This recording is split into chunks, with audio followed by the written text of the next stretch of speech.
What's up, everyone? Today we have a HRC 216 Honda here, and the owner says it doesn't start. Excuse me. So, not gonna lie, I did kind of start ahead of this, and I figured out the problem. And right now we're gonna fix the problem. The problem is,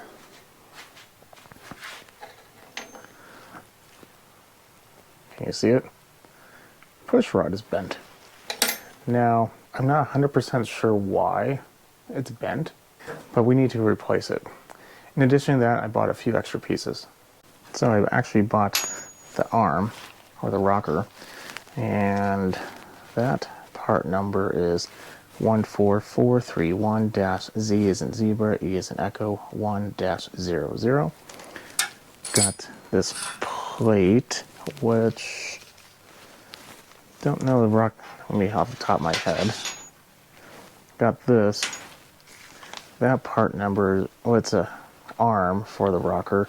It's 1443-Z as in zebra, E as in Edward, 1-00. And what else do we have here? We have the push rod guide.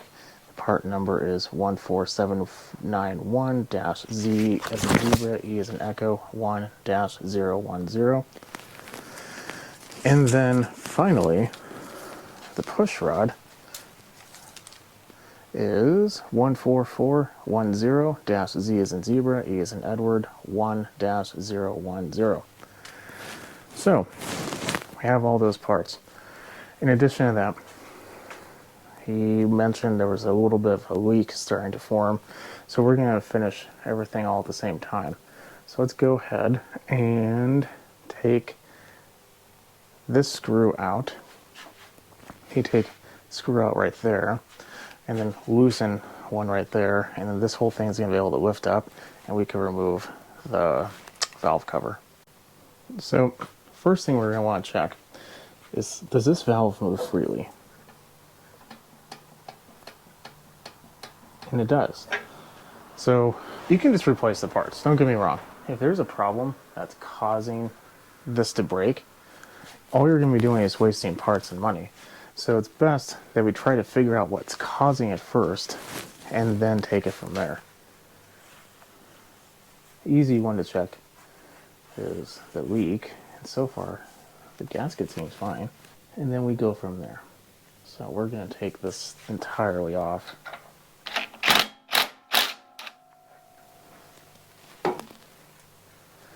I like to put this stuff inside the valve cover. It's already covered in oil. It's supposedly a cleaner interior, and it's already gonna be responsible for keeping everything good, so what's the point of wasting a towel? Now that we have that off, let's go ahead and take this one off too. We're gonna be replacing this next one, which probably is unneeded, but I'd rather be sure. I have no way of thinking that this is the problem, but it was pretty cheap, and I figured while we're here, we might as well.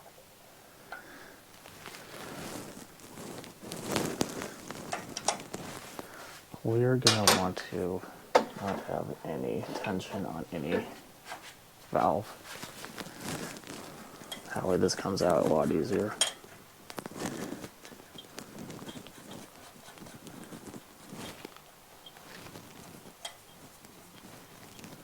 When you order, you do want to make sure you're buying the correct push arm, or push rod, because if you get the wrong one, they should be the same.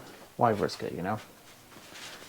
Maybe they're just a little bit smaller. I have never measured them.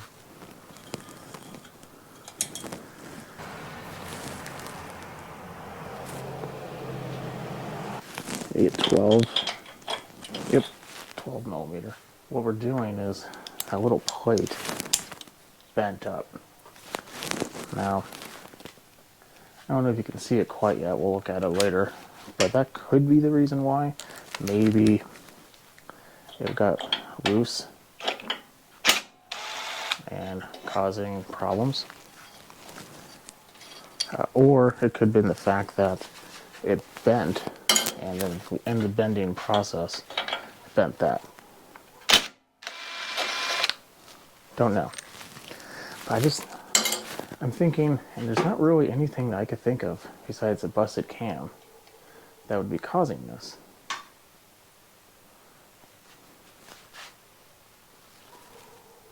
See how it's kind of deformed?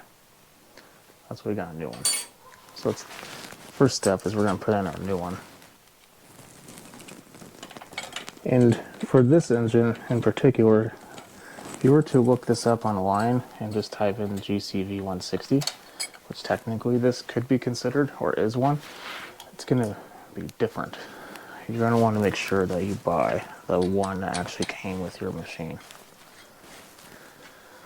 Otherwise, nothing really good happens.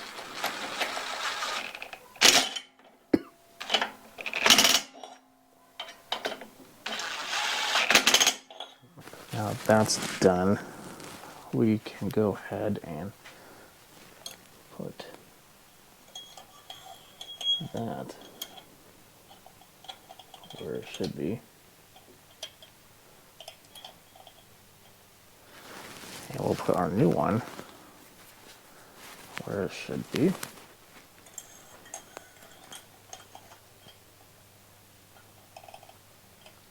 And to check, I'm gonna take a flashlight and look.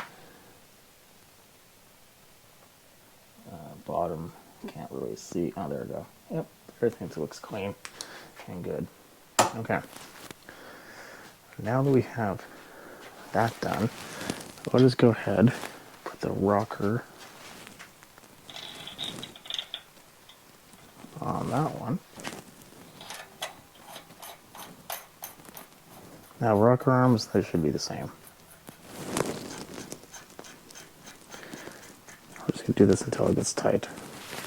We don't want to tighten it down because we still need to gap it. Take our 10 millimeter and put it on.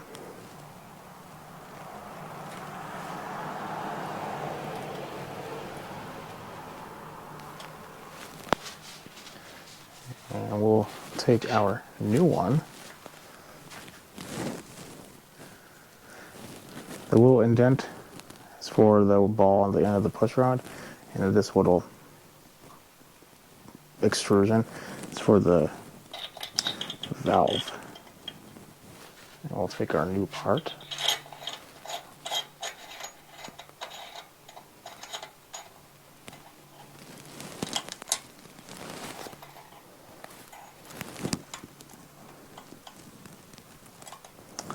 Which this is kind of not wanting to thread on very easily. Is it dirty, or is there a burr or something inside there? Kind of looks like there's a burr in there. Kind of questioning this original, authentic equipment.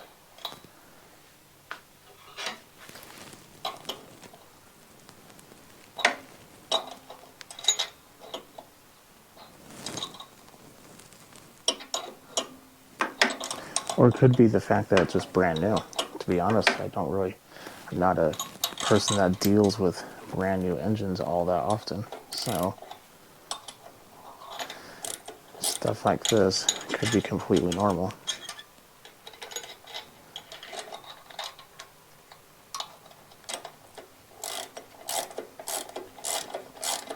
I mean, it's not binding in any way. It just isn't able to be moved on with my finger.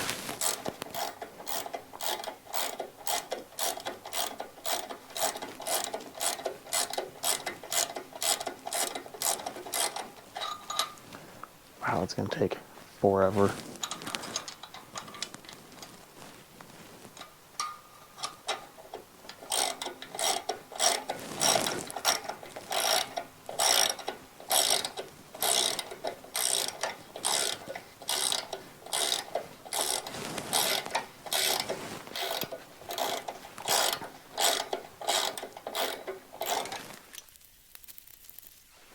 There we go. And then we'll take this.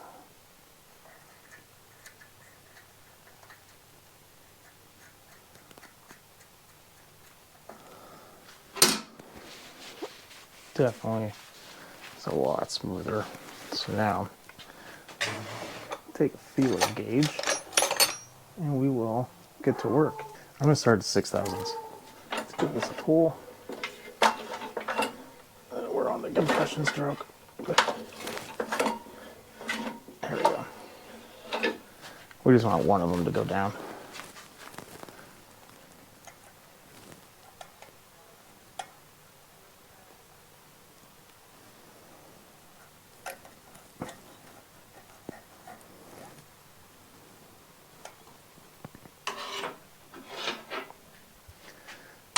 This one, we're definitely not going to want to use the impact on. So let's grab a 10. So we need a 10 and a 14. 14 for the big one, obviously. And then a 10 kind of, ooh, that's not clean at all, locks it in place.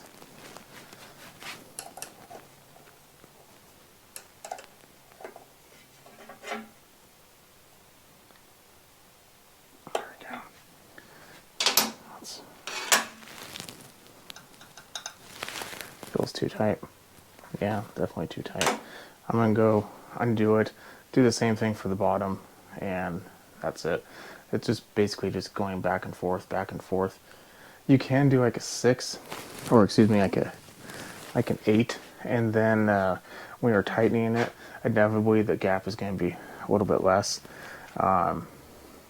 and you know, eventually that the gap getting smaller will just be the same size that you need. Got the top one done. I'm in the process of doing the bottom valve, or the intake valve, I think. That's the exhaust. Yeah.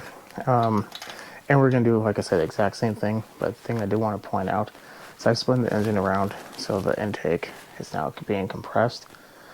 This is nice and free, so you don't want to forget to do that. And here we go. And when you do this, it should be a little bit, not so much where you're having to like really force it in there. Now just make sure it's snug. And technically, if I were to let go of the feeler gauges, it should be slowly coming out or nothing at all. But I shouldn't have to force it in there because 1, you're probably just going to damage your feeler gauge. And 2, that's just not the right way. The gap will be smaller than it needs to be. We're going to put the valve cover back on. I saw some dirt in there. I'm thinking the dirt is what's causing the problem, because this gasket seems fine.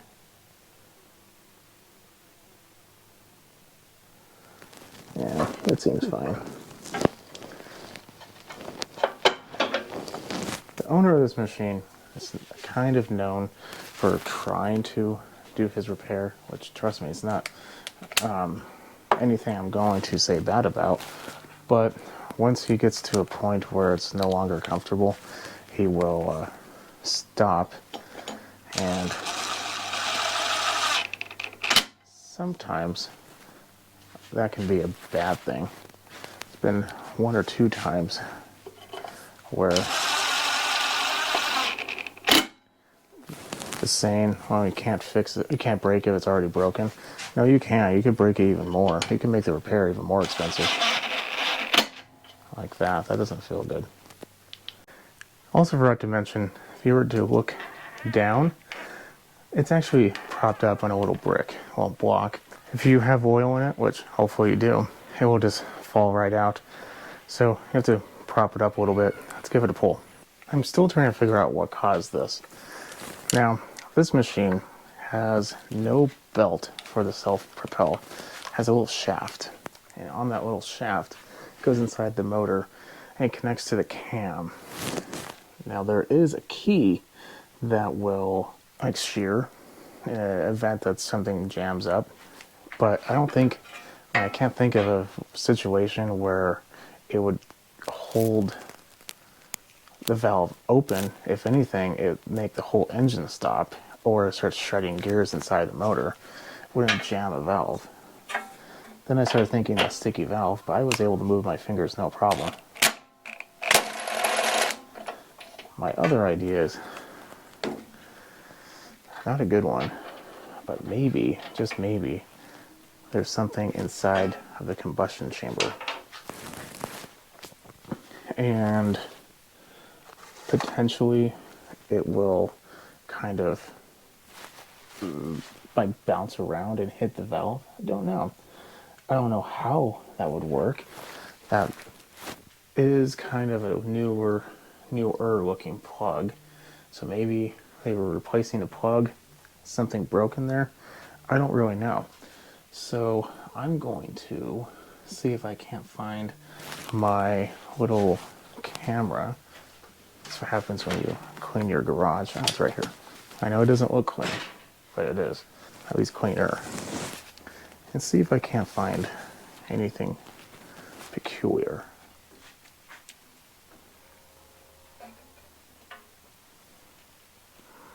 Doesn't help that the piston's pretty much top dead center. Let's spin it around a little bit.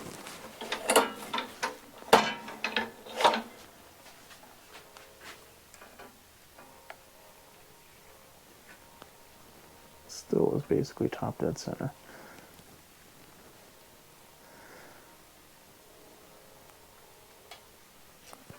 Spin around more.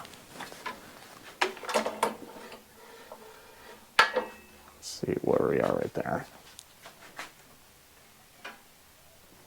It's a lot better, but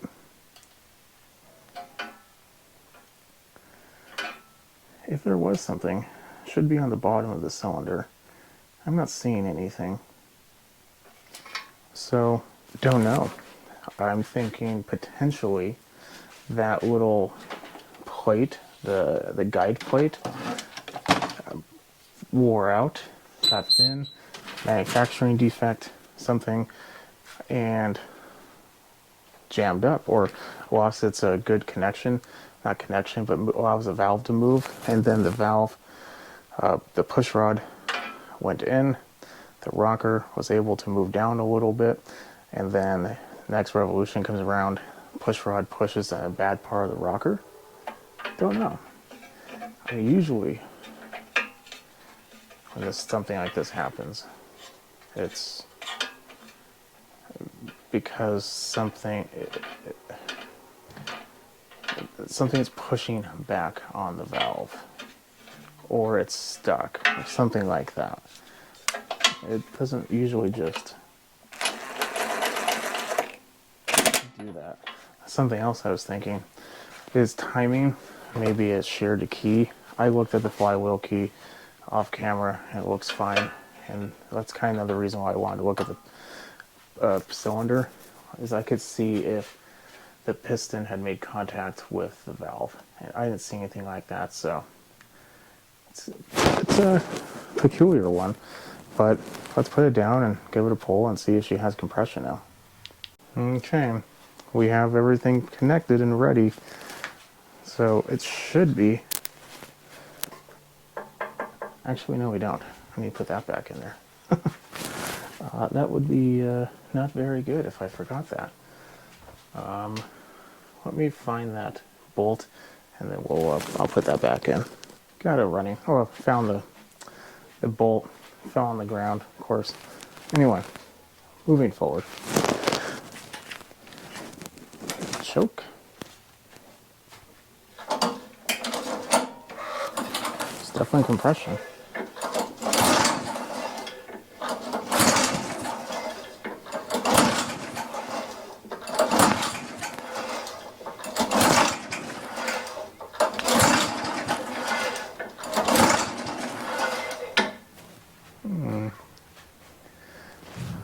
Something isn't sounding very healthy in there. The pull cord is kind of sounding a little nasty.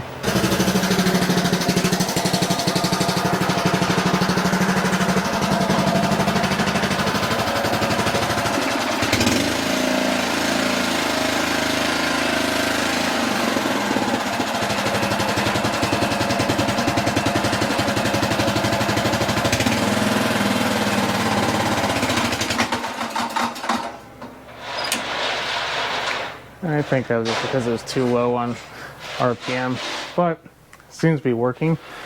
So we're good to go. My neighbor's getting something delivered. It's going to be a little loud, so I'm just going to end it here.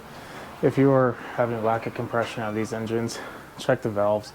Pretty good, pretty common occurrence for valves to be either too tight. We had a random bending of a push rod. Don't know what that was from, but I also noticed this was a tad low in oil. I told the owner he's gonna have me do an oil change. Having no oil will definitely cause some binding issues and other issues along the way. I don't think that was this issue, but it's definitely a good idea to get it lubed up. Before I finished the case, I didn't film it. I did pour a little bit of engine oil in the head on the parts. Well, technically it's marble mystery oil, but yeah. I'm gonna go ahead and leave you at that. If you have any questions, leave a comment below. Follow me on Instagram at SmallEngine101. Definitely leave a thumbs up if this helped you out, because that helps me out a lot. And if you're not a subscriber, definitely subscribe. If you need any personalized help, consider becoming a member. That is a perk, and I'll be happy to help. So I'll see you in the next one. Have a good night.